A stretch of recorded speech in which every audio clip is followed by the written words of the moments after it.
This video is on how to write expressions. So we have already done a lot of practice with reading a short situation in words and how to convert it to an expression or an equation.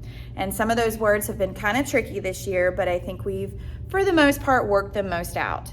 But I want to you guys to take some time just taking some notes on these, even though we've done practice in class already.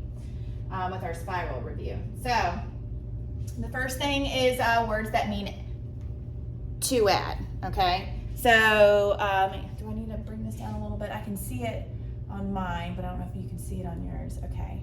Hopefully the glare isn't too bad. Maybe a little bad. I wonder if I think it's the lights in the room. Okay, so words that mean to add. We have increased, plus, and some. So when you see these words, you know that they mean to add.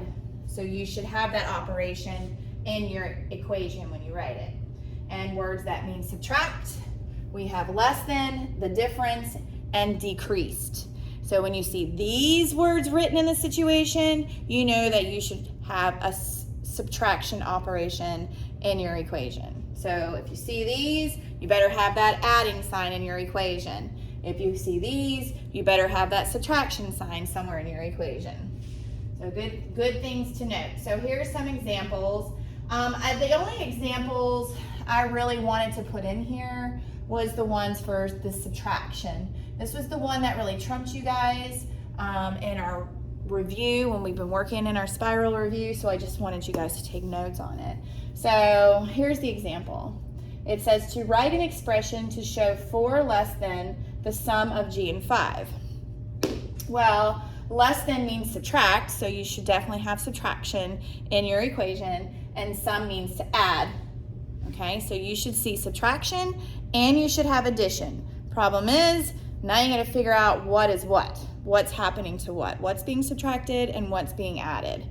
So what we learned in our practice is that when it says less than, that means it comes second in the expression. That means the subtraction is going to come second in the expression because it's less than whatever else is happening. So it comes second.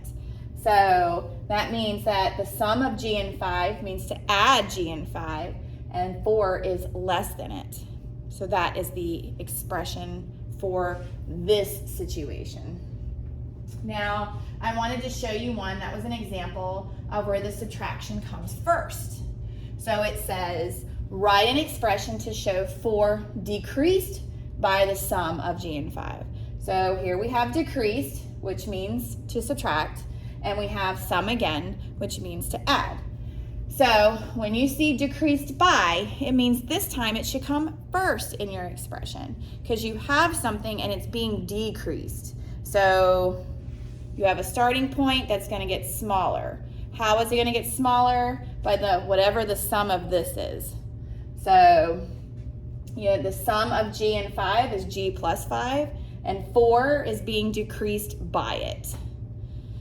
So I wanted to throw those two examples in because when they have less than and difference, you see it in the situation, but what order do you put that subtraction in? Do you put it happening first or do you put it happening second? And that's very, very important, okay? Because when you have nothing but addition and subtraction in your expression, you have to solve left to right.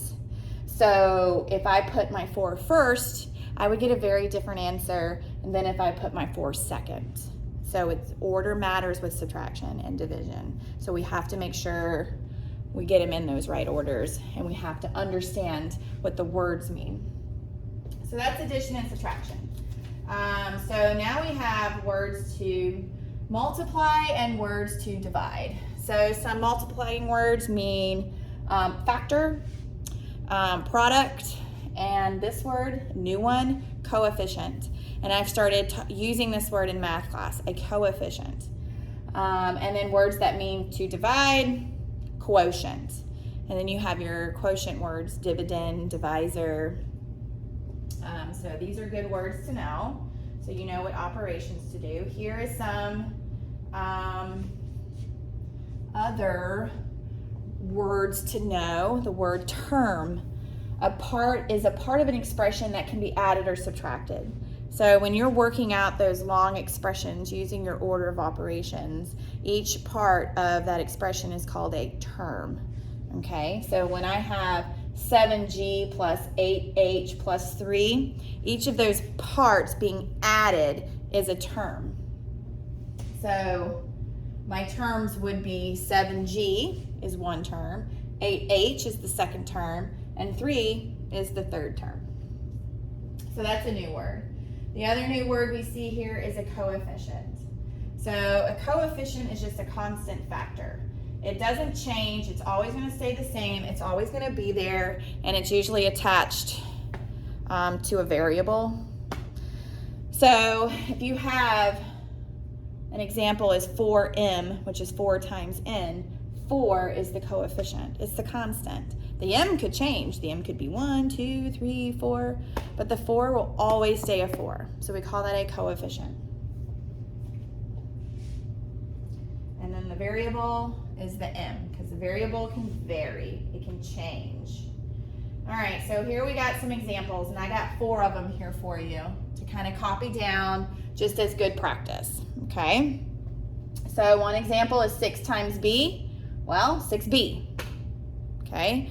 In expressions, we want the least amount of symbols possible. We got to keep it nice and clean, nice and neat. We don't want a bunch of excessive stuff because it's more to write and it's more to confuse us as we work through our work. 2, we have 4 times 3 times h. Well, combine the 4 and the 3 and you get 12h. Nice clean expression. Now we have 2 times 2 times 2 times a times b. We gotta clean this up. That's way too much. So I can go ahead and multiply these 2's. 2 times 2 is 4, and 4 times 2 is 8, and get 8. And to show multiplying by a and b, you just slap them next to each other. All right, and then sometimes you may see them a little out of order. Because in these problems, like for number 2 and number 3, they're right next to each other. So it's kind of easy to see that you can put them together. You can multiply them together to clean up the problem. But sometimes you're going to see them in these crazy orders. You have 5 times m times 3 times p. How do we clean that up? Well, find your coefficients, find your constants, put them together. So 15 times m times p is 15 mp. This looks like 15 miles per hour. That's weird.